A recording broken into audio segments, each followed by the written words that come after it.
melaksanakan kewajiban. Inilah yang harus anda hadirkan, syukur dan syukur, karena ada di sana hamba-hamba Allah yang sebetulnya mereka harus solat Jumat, akan tapi karena Allah belum memilih mereka sehingga dia wajib Jumatan tapi tidak Jumatan. Pandang mereka dengan kasih sayang, hai hamba Allah, doakan mereka, semoga jika hari ini Jumat ini mereka belum bisa melakukan solat Jumat, semoga Jumat depan mereka bisa melaksanakan solat Jumat. Bagi yang wajib Jumatan lalu tidak melaksanakan solat Jumat, dosanya amat besar dan amat besar dan amat besar. Kalau anda cuek melihat mereka, tidak peduli dan tidak terenyuh hati anda, khawatir kita yang datang ke sini tidak punya iman. Panjatkan doa untuk mereka yang belum bisa sholat Jumat, semoga Allah memberikan bimbingan dan hidayah kepada mereka sehingga Jumat yang akan datang mereka bergegas mendatangi tempat mulia semacam ini, sehingga mereka beruntung seperti anda telah beruntung hari ini. Kadang ada kesombongan di dalam diri kita, memandang orang lain dengan pandangan merendahkan, bukan dengan pandangan kasih. Dan tanyakan hati kita masing-masing di saat kita melihat saudara kita bermaksiat, melakukan dosa, termasuk tidak sholat Jumat. Apakah terlintas di hati anda rasa sedih, rasa terenyuh karena itu saudara kita yang melakukan sebuah kesalahan? Dan jangan diejek, jangan diolok mereka. Mereka adalah hamba-hamba yang perlu dikasih sayangi. Panjatkan doa dan ajak dengan kelembutan dan kebaikan. Majlis Jumat yang dimuliakan oleh Allah Subhanahu wa taala. Ilmu yang sangat penting untuk terus kita hadirkan. Di dalam khutbah Jumat adalah ilmu yang menjadikan kita selamat nanti di akhirat. Ilmu akhirat. Di antara ilmu akhirat yang akan kami hadirkan pada kesempatan ini adalah bagaimana kita sambung hati dengan saudara kita, silaturahmi.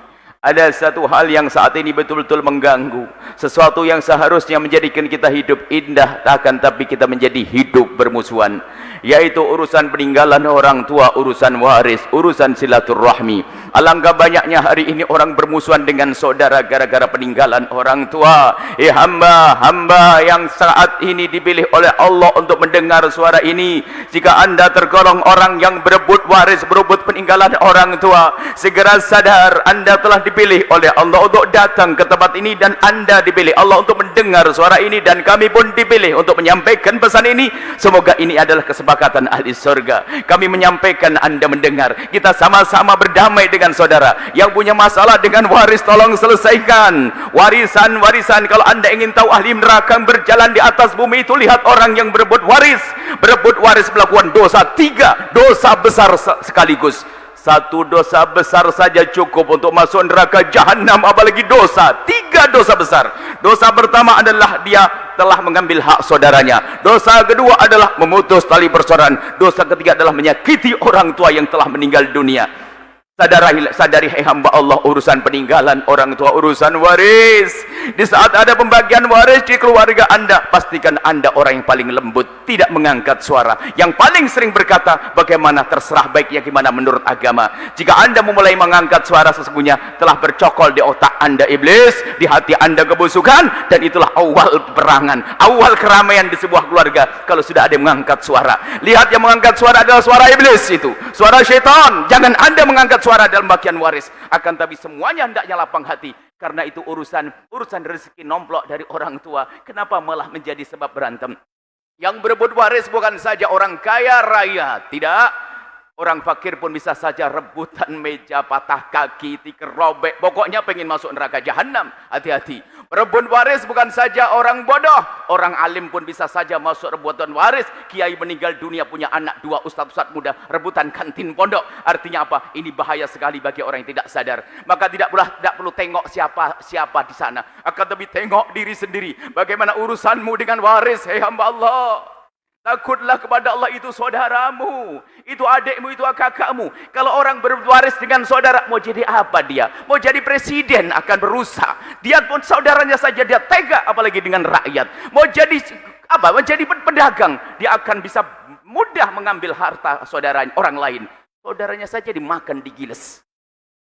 Itulah orang busuk. Maka dari itu siapapun Anda, sebusuk apapun kita saat ini, kalau memang kita punya urusan dengan saudara, urusan waris, ayo segera diberesin. Kadang berlarut-larut. Takutlah kepada Allah, ya hamba Allah. Ini adalah pesan cinta. Kami di sana sini sering dia tanya permasalahan ini. Kalau sudah bicara waris, mukanya cemberut. Bahkan yang berebut waris kadang-kadang orang yang tampak dia ahli ibadah. Bicara Senin Kemis dia yang paling rajin puasa. Bicara salat atau salat malam dia paling. Haji, umrah, Quran, punya hafalan barangkali segala macam.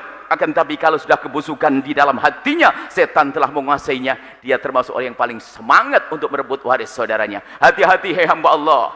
Tidak perlu nengok orang lain, kita tengok diri kita sendiri bagaimana urusan kita dengan saudara kita. Ingat itu haram dan dosa.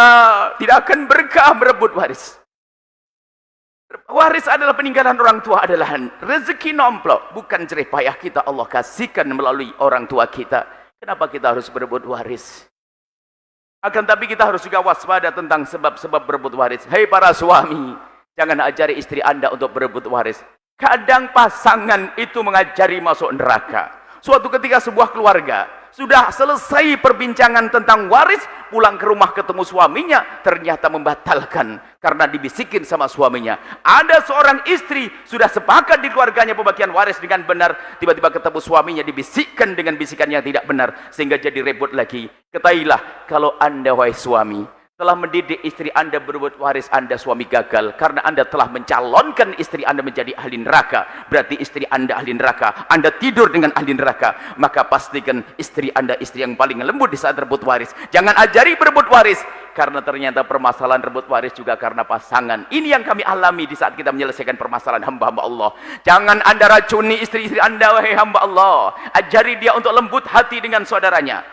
Anda menjadi suami sukses kalau ternyata Anda telah mendidik istri Anda semakin baik dengan saudara-saudarinya, semakin baik dengan bapak ibunya.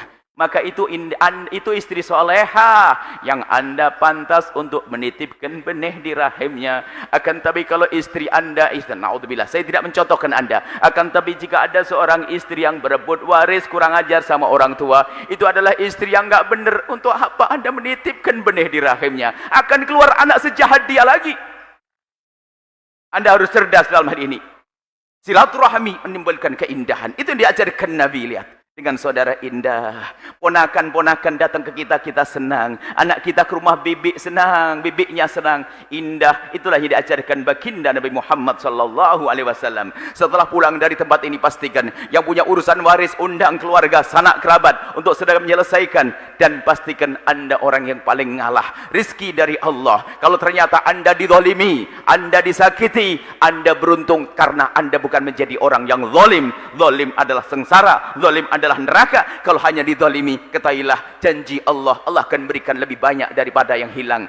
Akan tapi permusuhan, saudara, persaudaraan, la yadkhulul jannata qati', tidak akan masuk surga orang yang memutus tali persaudaraan. Pahamilah hai hamba Allah, mungkin ilmu ini bukan untuk Anda karena Anda orang baik-baik. Akan tapi Anda perlu menyampaikan kepada sanak kerabat Anda agar mereka tidak terjerumus dalam perebutan waris yang akhirnya menjadi permusuhan. Lihat, perebut waris gak bisa baik jadi apapun. Jadi pengurus masjid gak benar, jadi kiai suka hasut sama temannya, jadi presiden, jadi pejabat juga sama. Karena apa? Saudaranya sedarah, seayah, seibu pun ternyata bermusuhan. Kadang juga ada perbuatan waris karena ibunya. Mohon maaf, mungkin seorang suami punya istri, lalu meninggal dunia sang istri, menikah lagi, kemudian punya anak. Kadang ibu ini mengajari anaknya untuk merebut waris abangnya, atau sebaliknya. Mohon maaf, ini adalah permasalahan yang ada di masyarakat. Kami membaca di masyarakat yang ada di sana. Kami husnudon itu tidak ada di sini. Tapi kami harus mengingatkan supaya Anda tidak terjerumus. Ini bahasa cinta kami untuk Anda, hai hamba Allah. Kami rindu Anda mesra dengan keluarga, Anda baik dengan saudara. Bahkan bukan perebutan waris yang ada. Tiba-tiba Anda adalah orang yang berkata pada adik Anda, adikku, rumah di sana buat kamu saja. Abang sudah cukup kok. Tanah di sana buat kamu saja, bang. Aku sudah cukup. Alangkah indahnya memberikan kebaikan buat saudara, bukan berebut waris. Inna ahsanal kalam kalamullahi malikil alam, wallahu subhanahu wa ta'ala yaqul wa biqaulihi tadil muhtadun. A'udzu billahi minasyaitonir rajim. Bismillahirrahmanirrahim. Qul huwallahu ahad, Allahus samad, lam yalid wa lam yulad wa lam yakul lahu kufuwan ahad. Barakallahu li wa lakum fil Qur'anil azim. Wa nafa'ni wa iyyakum bima fihi minal ayati wadh-dhikril hakim. Wa taqabbala minni wa minkum tilawatahu innahu huwas samiul alim. استغفر الله العظيم. اللهم صل على سيدنا محمد وعلى آل سيدنا محمد.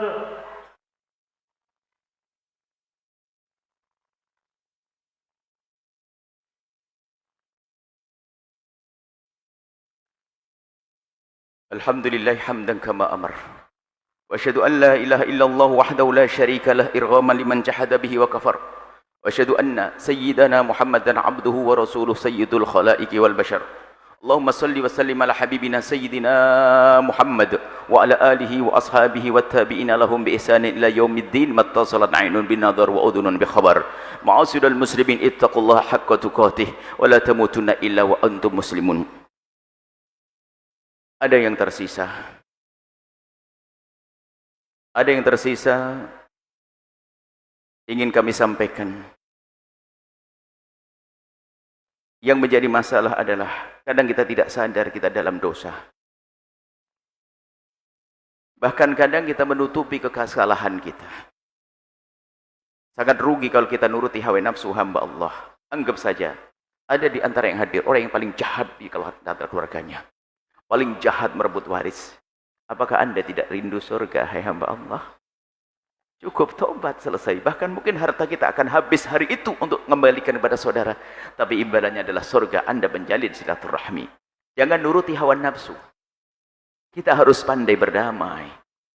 Para sahabat radhiyallahu ta'ala anhum sangat takut dengan pemutus tali persaudaraan dan orang durhaka sama orang tua. Duduk dengan orang durhaka takut. Karena apa? Takut ada musibah turun kepada dia lalu dia kena.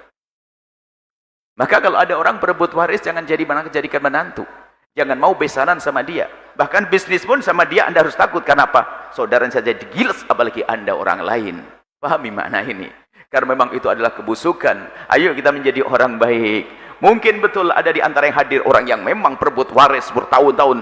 Akan tapi hari ini adalah hari berkah untuk Anda berdamai, selesaikan permasalahan itu, hidup indah dengan silaturahmi. Lihat silaturahmi di dunia ada silaturahmi di surga nanti. Bahkan kalau seandainya ada yang dizalimi, tidak ada perlunya kita mendendam, menuntut ke mahkamah iya, untuk menuntut hak kita, tapi tidak boleh dengan benci, sebab itu adalah anak ayah kita, itu anak ibu kita, mungkin itu paman kita, enggak perlu adanya permusuhan.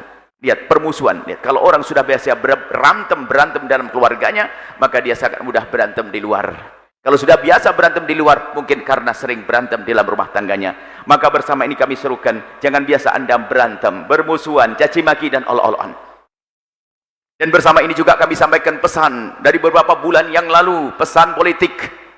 Anda berpolitik tapi menjadi ahli surga. Jangan sampai politik menjadikan kita bermusuhan. Kita berbeda pilihan presiden, bagaimana kita tetap bisa minum teh bersama, ngaji bareng di masjid jamaah tidak akan berubah, grup WhatsApp tidak ada yang berkurang karena hati Anda baik. Maka ini adalah juga silaturahmi yang perlu kami sampaikan. Maka tolong catat kalimat pendek dan sebarkan, fahami, sebarkan dan rasakan. Ketahuilah bahwa dalam pemilihan nanti, tolong kalimat sederhana. Agar jangan Anda membuat permusuhan, jangan Anda membuat kebencian, jangan Anda caci maki dan olok-olok. Maka dengar kalimat sederhana, wahai hamba-hamba tercinta, hamba-hamba yang kami cintai. Dengar, urusan pilihan presiden, sederhana rumusnya. Sanjung calon pilihanmu sesuka hatimu, tapi jangan caci calon pilihan orang lain. Kalau Anda berpegang dengan ini, maka ketahuilah, tidak akan ada yang berantem dalam hidup ini. Gak ada caci maki, dan bahkan Anda akan menilai bahwasanya yang biasa caci maki adalah orang sok sombong, seolah-olah calonnya adalah malaikat. Tidak perlu caci maki. Kalau memang calon Anda orang baik, orang benar, cukup Anda sebutkan programnya apa, tanpa mencaci orang lain. Sebab kalau Anda mencaci calon yang lain, dia pun juga orang yang mencintainya, dia akan mencaci calon Anda. Berarti sesungguhnya Anda telah mencaci calon Anda sendiri. Nabi pernah mengingatkan seorang anak muda, hei anak muda, jangan kau caci ibumu dan ayahmu sendiri. Maka anak itu bertanya, ya Rasulullah, bagaimana aku mencaci ibuku dan ayahku? Nabi menjawab, kau caci ibunya orang lain, kemudian orang itu membalas mencaci ibumu, itu artinya kau telah mencaci ibumu sendiri. Maka tolong, agar indah pemilihan umum, Pemilihan presiden harus indah. Itu juga ada makna silaturahmi. Karena kadang kakak adik juga bermusuhan gara-gara pemilihan presiden yang berbeda. Suami istri juga begitu. Kalau perlu setelah hari ini, mungkin suami dan istri beda calon presiden, akan tapi ketahuilah tetap indah dalam rumah tangga. Inilah pesan cinta yang perlu kami sampaikan. Mari kita bersolat kepada baginda Nabi sallallahu alaihi wasallam. Innallaha wa malaikatahu yusalluna 'alan nabi. Ya ayyuhalladzina amanu sallu 'alaihi wa sallimu taslima. Allahumma shalli wa sallim ala habibina sayyidina Muhammad wa ala ali sayyidina Muhammad. Ittaqullaha haqqa tuqatih wa la tamutunna illa wa antum muslimun.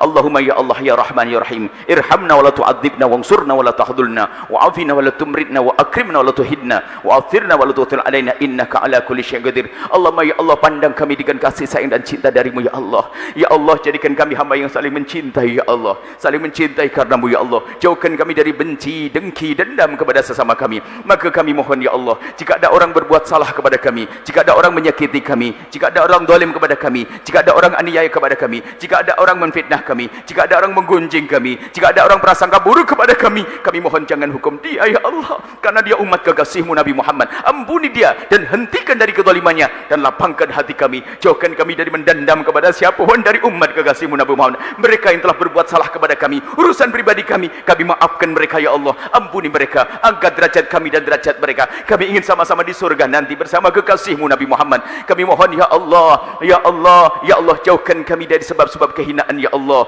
Jauhkan kami dari meninggalkan salat. Kami mohon jika ada yang ada di kiri kanan masjid ini Allah, ada hambamu yang sering meninggalkan salat. Sungguh kami cinta mereka ya Allah. Ampuni mereka dan rindu kepada solat sehingga menjadi ahli solat. Jauhkan dari minuman keras, jauhkan jadi judi, jauhkan dari riba, jauhkan kami dari sebab-sebab kehinaan, jauhkan dari zina yang busuk, hina dan kau hinakan itu. Yang saat ini begitu mudah orang terpeleset dalam zina, karena syahwat begitu mudah dibangkitkan karena hal yang bisa dilihat di alam maya dan alam nyata. Ya Allah, ampuni, jaga kami, jauhkan kami dari zina yang busuk dan kau hinakan itu ya Allah. Dan kami mohon jika ada di antara kami ada hambamu yang pernah terpeleset dalam hina dan busuknya zina, kami mohon ya Allah berikan kesadaran dan ampuni dia. Tutup aibnya di dunia sehingga di dunia tidak terhinakan, dan tutup aibnya di akhirat sehingga di akhirat tidak kau hukum. Dan kami mohon ya Allah buka pintu halal untuknya. Dan kami mohon jauhkan kami dari menggunjing pezina. Dan kami mohon ya Allah jauhkan kami dari memutus tali persaudaraan gara-gara warisan, gara-gara peninggalan orang tua kami ya Allah. Maka kami mohon dari mimbar mulia ini memohon, dari tempat mulia ini memohon, jika ada di antara yang hadir atau yang mendengar suara ini ada hambamu yang bermusuhan dengan saudaranya karena rebutan waris atau yang lainnya, kami mohon wahid dan yang maha kasih, pandang hatinya dengan kasih sayangmu, lembutkan hatinya sehingga hatinya dengan saudara menjadi saling mencintai dan tidak berbuat zalim dan mudah mengembalikan haknya kepada yang punya ya Allah. Kami mohon ya Allah, ya Allah, ya Allah, jaga negeri ini ya Allah, jaga negeri ini, jauhkan dari percekcokan, perselisihan. Jadikan kami juru damai di negeri ini ya Allah, jadikan kami juru damai di negeri ini ya Allah. Jauhkan kami dari menfitnah dan difitnah ya Allah, jauhkan kami dari musibah dan malapetaka. Berikan pada kami pemimpin yang jujur, yang tulus, yang cinta kepada umat kekasihmu Nabi Muhammad. Ya Allah, Engkau maha tahu, kami hanya berusaha memilih pemimpin yang terbaik, akan tapi yang maha tahu adalah Engkau, yang maha kuasa adalah Engkau ya Allah. Dan kami mohon ya Allah, lihat saudara-saudari kami yang di Palestina ya Allah, berikan pertolongan kepada mereka ya Allah. Mereka yang meninggal di surga, mereka yang kena musibah terangkat derajat, akan tapi kami di sini ya Allah kadang kami cuek, kami tidak peduli ya Allah, karena hati kami mati. Maka kami mohon boleh saat ini hidupkan hati kami agar kami peduli dengan saudara-saudara kami yang tertindas ya Allah, agar kami bisa membantu dengan panjatan doa, membantu dengan apapun yang Kau berikan kepada kami dengan harta kami ya Allah. Kami tidak ingin hati kami cuek dan mati kepada mereka ya Allah. Berikan pertolongan kepada mereka ya Allah. Dan kami mohon ya Allah, ya Allah, ya Allah, seperti Engkau pertemukan kami saat ini, pertemukan kami kelak di surga bersama kekasihmu Nabi Muhammad ya Allah. Ya Allah, wujudkan keindahan dan rumah tangga kami dan dengan anak yang soleh solehah yang dibanggakan oleh kekasihmu Nabi Muhammad. Dan kami mohon ya Allah, ya Allah, ya Allah, ya Allah, anak keluarga kami jaga, mudahkan untuk kami rezeki yang halal penuh berkah, yang sakit sembuhkan, yang punya hutang mudahkan kami dalam bayar hutang-hutang kami ya Allah. Dan kami mohon ya Allah, ya Allah, angkat bala bencana dari kami ya Allah. Allahumma adfa'anna al-bala wal waba waz zina wa zalazila wal mihan ma dhahara minha wa ma batan. Allahumma ya rabbana aslih wa aslihna wa aslim man fi salahi salahul islam wal muslimin. Allahumma ya rabbana la tuhlikna wa ahlik man fi halakihi salahul islam wal muslimin. Allahumma a'izzal islam wal muslimin wa ansur man nasara الإسلام والمسلمين واخذل من خذل الإسلام والمسلمين. اللهم يا ربنا، اللهم يا ربنا، اللهم إنا نسألك يا ربنا منك خيرا. اللهم عنا يا رب على ذكرك وشكرك وحسن عبادتك. اللهم يا ربنا عنا على ذكرك وشكرك وحسن عبادتك. اللهم انصر المسلمين في فلسطين. اللهم يا رب انصر المسلمين في فلسطين. أهلك أعداءهم ودمرهم تدميرا. اللهم يا الله اغفر للمسلمين والمسلمات والمؤمنين والمؤمنات الأحياء منهم والأموات برحمتك يا أرحم الراحمين يا أرحم الراحمين. معاشر المسلمين، إن الله يأمر بالعدل والإحسان وإيتاء ذي القربى وينهى عن الفحشاء والمنكر والبغي يعظكم لعلكم تذكرون. واسألوه من فضله يؤتكم واذكروا العظيم يذكركم ولذكر الله أكبر.